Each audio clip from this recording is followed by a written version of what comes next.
गोपाल तापन्य उपनिषद प्रस्तुतकर्ता स्वयं प्रकाश शर्मा। तीसरा व अंतिम भाग।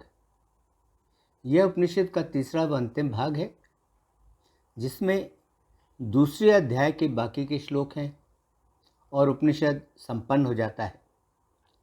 ऋषि दुर्वासा राधा व अन्य गोपियों को अपना वक्तव्य संपन्न करते हैं। उपनिषद अपना वक्तव्य समापन की ओर ले जाते हुए ऋषि दुर्वासा राधा व अन्य गोपियों को बताते हैं। ब्रह्मा से अपनी बात जारी रखते हुए भगवान नारायण कहते हैं, हे ब्रह्मा, वन के फूलों की माला से सुसज्जित तथा शंख चक्र गदा और कमल हाथों में लिए हुए मैं सदा मथुरा में निवास करूंगा। हे ब्रह्मा, जो व्यक्ति पूरे हृदय से मुझ पर ध्यान लगाता है, जिसका रूप अन्य सभी रूपों का विश्राम स्थान है, जिसका रूप भव्य और अत्यंत शक्तिशाली है, जिसका रूप अद्भुत है, जिसका कोई भौतिक रूप नहीं है, वह तो मेरे निवास को पहुंच जाता है, इसमें ज़रा भी संदेह नहीं है। हे ब्रह्मा, पृथ्वी ग्रह का कोई भी निवासी मथुरा के क्षेत्र में रहकर इस क्षेत्र में प्रकटे मुझ भगवान की पूजा करता है, वह तो मुझे बहुत प्रिय हो जाता है। तुम तो मथुरा में कृष्ण के रूप में सदा मेरी पूजा किया करो। मेरी पूजा 4 प्रकार के लोग करते हैं। हर समय या हर युग के लिए भक्ति की प्रक्रिया निर्धारित होती है। जो बुद्धिमान भक्त होते हैं, वे तो इस प्रचलित प्रक्रिया के अनुसार इस जगत में मुझ भगवान की गोपाल के रूप में पूजा करते हैं, जिनके साथ उनके बड़े भाई बलराम हैं और उनकी भार्या रुक्मिणी है। मैं तो अजन्मा शाश्वत गोपाल हूँ, मैं शाश्वत प्रद्युम्न हूँ, मैं राम हूँ, मैं अनिरुद्ध हूँ। जो व्यक्ति बुद्धिमान है, वह मुझ भगवान की पूजा करता है, भक्ति के उन नियमों का पालन करते हुए जो मैंने ही बताए हैं। कृष्णवन और भद्रवन के निवासी जो सभी भौतिक इच्छाओं से मुक्त हो गए हैं, वे सभी मुझ भगवान की पूजा करते हैं। यह भी जान लो कि वे लोग भी जिन्होंने पहले धर्म के नियमों को नकारा था और जो कलयुग द्वारा निगले गए थे, वे भी मुझ भगवान के भक्त बन सकते हैं और मथुरा में निवास कर सकते हैं। जो कोई भी मेरा सच्चा भक्त बन जाता है, वह तो मुझ भगवान को बहुत प्रिय हो जाता है। वह तो मुझे इतना प्रिय हो जाता है जितने प्रिय मुझे स्वयं तुम ब्रह्मा और तुम्हारे पुत्र हो, जितने प्रिय मुझे शिव और उनके साथी हैं, और जितने प्रिय मुझे सौभाग्य की देवी लक्ष्मी है। तब ब्रह्मा ने पूछा, लेकिन भगवान, देवत्व का सबसे श्रेष्ठ व्यक्तित्व है, वह 4 कैसे बन गया? पवित्र और इकलौता जो शब्द ओम है, वह ओम अनेक कैसे बन गया? भगवान नारायण ने बताया, भौतिक जगत के प्रकट होने से पहले केवल देवत्व का जो सबसे श्रेष्ठ व्यक्तित्व है, जिस जैसा दूसरा और कोई नहीं है, केवल वही अस्तित्व में था। उस भगवान से इम्पर्सनल या अव्यक्तिक ब्रह्म आया। ब्रह्म से शब्द ओम आया, शब्द ओम से महत तत्व आया, महत तत्व से झूठा अहंकार आया, झूठे अहंकार से 5 तन्मात्राएं आई, तन्मात्राओं से तत्व आए। इसलिए ओम इन सभी वस्तुओं से ढका हुआ है। मैं ही वो पवित्र शब्द हूँ, मैं ही ओम हूँ। मैं आयुहीन हूँ, मैं मृत्युहीन हूँ, मैं अमृतमय हूँ, मैं ही निर्भय परम महान हूँ, मैं मुक्त हूँ, मैं अपरिवर्तनशील हूँ। उस शाश्वत देवत्व के सबसे श्रेष्ठ व्यक्तित्व ने अपने आप को सर्वव्यापी सार्वभौमिक रूप में प्रकट किया। उसी प्रकार उस भगवान ने, जिस जैसा दूसरा और कोई नहीं है, उस भगवान ने भी अपनी अलौकिक शक्ति द्वारा अपने आप को 4 में विस्तारित किया। पवित्र शब्द ओम में 3 अक्षर होते हैं, अ, उ तथा म। रोहिणी का पुत्र बलराम, पहला अक्षर अ है। भव्य प्रद्युम्न, दूसरा अक्षर उ है। बुद्धिमान अनिरुद्ध, तीसरा अक्षर मैं है, म है। भगवान कृष्ण, जिसमें सारा ब्रह्मांड टिका हुआ है, वह अर्धमात्रा अनुस्वार है, जो शब्द ओम को पूर्ण बनाता है। रुक्मिणी भगवान कृष्ण की भार्या है। वे सभी जगतों की सृष्टि करता है और वह भौतिक प्रकृति की मूल या जड़ है। वैदिक साहित्य बताता है कि सौभाग्य की देवी ब्रज की महिलाओं के बीच प्रकट हुई थी। विद्वान पारलौकिकवादी बताते हैं कि भगवान की शक्ति तो शब्द ओम है, इसलिए सर्वव्यापी भगवान गोपाल शब्द ओम है। विद्वान पारलौकिकवादी इस बात की भी घोषणा करते हैं कि अक्षर ओम पवित्र अक्षर क्लीम से अलग नहीं है। जैसे मैं मथुरा में प्रकट दिखता हूं, जो कोई भी इस प्रकार मुझ भगवान पर ध्यान लगाता है, वह मुक्ति प्राप्त कर लेता है। व्यक्ति अपने मन में मुझ भगवान पर इस प्रकार ध्यान लगाए कि मैं 8 पत्तियों वाले खिले हुए हृदय के कमल पर खड़ा हुआ हूं। मेरे दोनों पैरों पर शंख, ध्वजा तथा छाता इनके चिन्ह हैं। मेरा वक्ष श्रीवत्स से चिन्हित है तथा कौस्तुभ मणि से भव्य है। मेरी 4 भुजाएं शंख, चक्र, गदा तथा शारंग धनुष पकड़े हुए हैं। मेरी भुजाएं बाजूबंदों से सुसज्जित हैं। मेरी गर्दन फूलों की माला से भव्य है। मेरे सिर पर शानदार ताज विराजमान है। मेरे कान चमकदार शार्क के आकार की बालियों से सुसज्जित हैं।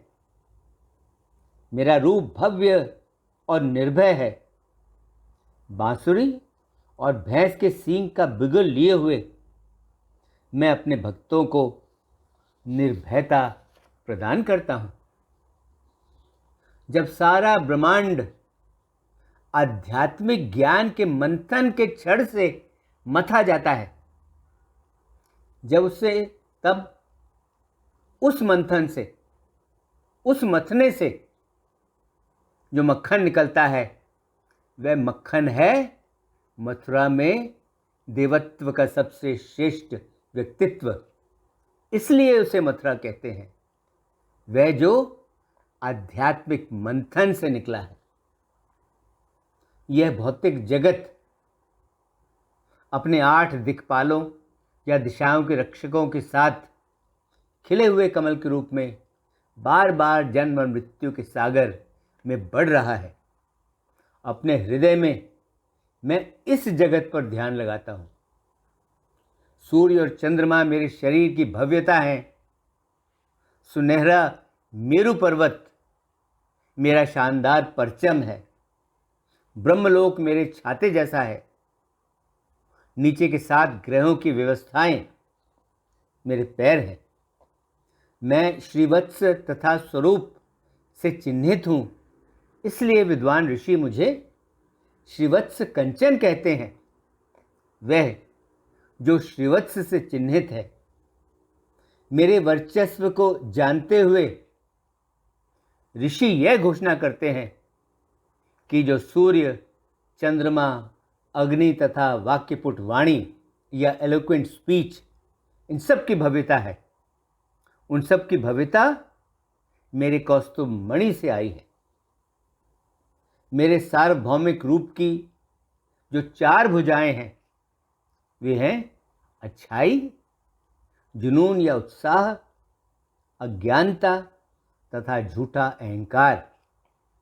जो 5 भौतिक तत्व हैं वे हैं वो शंख जो मैंने अपने उस हाथ में लिया हुआ है, जो हाथ जुनून या उत्साह की प्रकृति का है। बच्चे जैसा भोलापन मेरा चक्र है। मूल मायावी शक्ति शारंग धनुष है। और जो ब्रह्मांड है वह तो सार्वभौमिक रूप के हाथ में कमल का फूल है। अज्ञानता की उत्पत्ति तो वह गदा है जो मैं अपने हाथ में सदा उठाए रखता हूं। धर्म, आर्थिक विकास तथा इंद्रिय संतुष्टि, ये वे शानदार कंगन हैं जो मेरे सार्वभौमिक रूप की कलाइयों को सजाते हैं।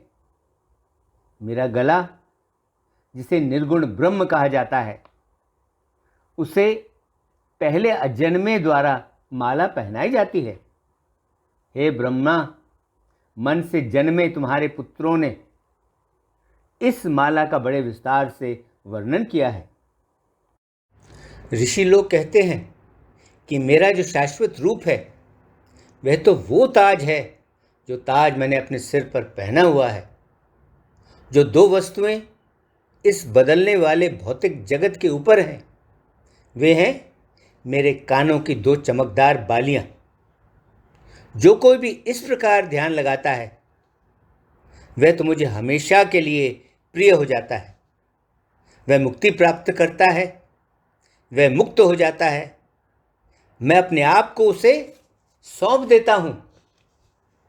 हे ब्रह्मा, जो कुछ भी मुझे अपने 2 रूपों के बारे बताना था वह सब कुछ मैंने तुम्हें बता दिया है। एक रूप जो प्रकृति के गुणों का बना हुआ है और दूसरा रूप जो प्रकृति के गुणों से परे है। ब्रह्मा ने फिर पूछा, देव के आभूषण तो आपने मुझे बता दिए हैं, अब मुझे बताओ कि उनकी पूजा मरुतों द्वारा, रुद्रों द्वारा, मेरे और मेरे पुत्रों द्वारा, विनायकों द्वारा, आदित्यों द्वारा, वसुओं द्वारा, अप्सराओं द्वारा तथा गंधर्वों द्वारा कैसे की जाती है। वह कौन सा देव है जो अपने निवास को चला गया है? वह कौन सा देव है जो अब अदृश्य है? और वह कौन सा देव है जिसकी मनुष्य पूजा करते हैं? भगवान नारायण ने ब्रह्मा को बताया, ये अव्यक्त 12 अलौकिक देव तो सभी ग्रहों पर मौजूद हैं। ये सभी देवों में मौजूद हैं और ये सभी मनुष्यों में मौजूद हैं। रुद्रों में एक रुद्र के रूप में, तुम्हारे अनुयायियों में एक ब्रह्मा के रूप में, देवों में एक देव के रूप में, मनुष्यों में एक मनुष्य के रूप में, विनायकों में विघ्नहारक गणेश के रूप में, आदित्यों में सूर्य के रूप में, गंधर्वों में एक गंधर्व के रूप में, अप्सराओं में एक अप्सरा के रूप में और वसुओं में एक वसु के रूप में। मुझ भगवान का रूप जो इच्छाएं पूरी करता है वह तो तब भी मौजूद होता है जब वह दृश्य होता है। इस जगत में वह दिखता हो या वह दृश्य हो, मेरा रूप तो सदा मेरे अपने निवास में ही रहता है। मेरा रूप तो अज्ञानता के देव के रूप में, जुनून या उत्साह के देव के रूप में और अच्छाई के देव के रूपों में भी मौजूद रहता है। मेरा मनुष्य जैसा रूप जो शाश्वत और अलौकिक ज्ञान से भरा हुआ है, वह रूप तो भक्ति की सेवा में सदा मौजूद रहता है। इसी रूप की मनुष्य मेरी पूजा करते हैं। तब दुर्वासा ऋषि ने कहा, अब राधा और प्रिय गोपियों, मैं तुम्हें वह प्रार्थना बताता हूँ जो भगवान नारायण ने ब्रह्मा को बताई थी। और प्रार्थनाएं हैं: ओम उस परम आत्मा को मेरा नमन जो जीवन श्वास प्राण में मौजूद है। ओम तत्सत भूर्भुवः स्वः नमन उस परमात्मा को नमन जो जीवन श्वास प्राण में मौजूद है। ओम श्री कृष्ण को नमन जो गोविंद और गोपीजन वल्लभ है। ओम तत्सत भूर्भुवः स्वः नमन उस भगवान को नमन। ओम उस परम आत्मा को नमन जो अपान वायु में मौजूद है। ओम तत्सत भूर्भुवः स्वः उस भगवान को नमन जो अपान वायु में मौजूद है। ओम कृष्ण को नमन जो वासुदेव है, जो संकर्षण है, जो प्रद्युम्न है तथा जो अनिरुद्ध है। ओम तत्सत भूर्भुवः स्वः नमन उस भगवान को नमन। ओम उस परमात्मा को नमन जो समान वायु में मौजूद है। ओम तत्सत भूर्भुवः स्वः नमन उस भगवान को नमन जो समान वायु में मौजूद है। ओम श्री कृष्ण को नमन जो श्री राम है। ओम तत्सत भूर्भुवः स्वः नमन उस भगवान को नमन। ओम उस परम आत्मा को नमन जो उदान वायु में मौजूद है। ओम तत्सत भूर्भुवः स्वः नमन उस भगवान को नमन जो उदान वायु में मौजूद है। ओम देवकी पुत्र कृष्ण को नमन। ओम तत्सत भूर्भुवः स्वः नमन उस भगवान को नमन। ओम उस परमात्मा को नमन जो व्यान वायु में मौजूद है। ओम तत्सत भूर्भुवः स्वः नमन उस भगवान को नमन जो व्यान वायु में मौजूद है। ओम देवत्व के सबसे श्रेष्ठ व्यक्तित्व को नमन जिसका मूल रूप एक चरवाहे बालक का है। ओम तत्सत भूर्भुवः स्वः नमन उस भगवान को नमन। ओम भगवान गोपाल ही वह परम आत्मा है जो आदिम भौतिक ऊर्जा में मौजूद है। ओम तत्सत भूर्भुवः स्वः नमन उस भगवान को नमन। ओम भगवान गोपाल ही वह परम आत्मा है जो इंद्रियों में मौजूद है। ओम तत्सत भूर्भुवः स्वः नमन उस भगवान को नमन। ओम भगवान गोपाल ही वह परमात्मा है जो भौतिक तत्वों में मौजूद है। ओम तत्सत भूर्भुवः स्वः नमन उस भगवान को नमन। भगवान गोपाल ही सर्वोच्च व्यक्ति है। ओम तत्सत भूर्भुवः स्वः नमन उस भगवान को नमन। ओम भगवान गोपाल सर्वोच्च ब्रह्म है। ओम तत्सत भूर्भुवः स्वः नमन उस भगवान को नमन। ओम भगवान गोपाल तो वह परमात्मा है जो सभी जीवों के हृदय में है। ओम तत्सत भूर्भुवः स्वः उस भगवान को नमन। नमन उस भगवान को नमन। ओम जागृत अवस्था, सपनों वाली नींद की अवस्था तथा बिना सपनों वाली गहरी नींद की सुषुप्ति की अवस्था, इन सभी अवस्थाओं को पार करते हुए, इन सभी अवस्थाओं से उत्तम भगवान गोपाल तो अव्यक्तित्ववादी लोगों की अलौकिकता से भी परे हैं। ओम तत्सत भूर्भुवः स्वः नमन उस भगवान को नमन।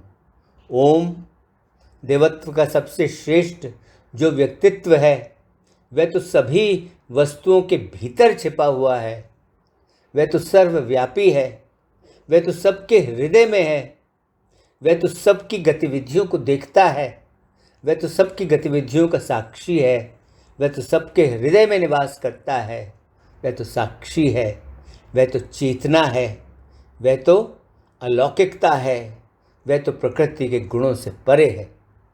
ओम रुद्र को नमन, आदित्य को नमन, विनायक को नमन, सूर्य को नमन, विद्या देवी को नमन, इंद्र को नमन, अग्नि को नमन, कुबेर को नमन, ईशान को नमन, ब्रह्मा को नमन, सभी देवों को नमन। ब्रह्मा को, जो कि भगवान के अलौकिक रूप के ध्यान में मग्न था, उसे ये सब पवित्र प्रार्थनाएं बताकर और उसे ब्रह्मांड को रचने की क्षमता देकर भगवान नारायण लुप्त हो गए।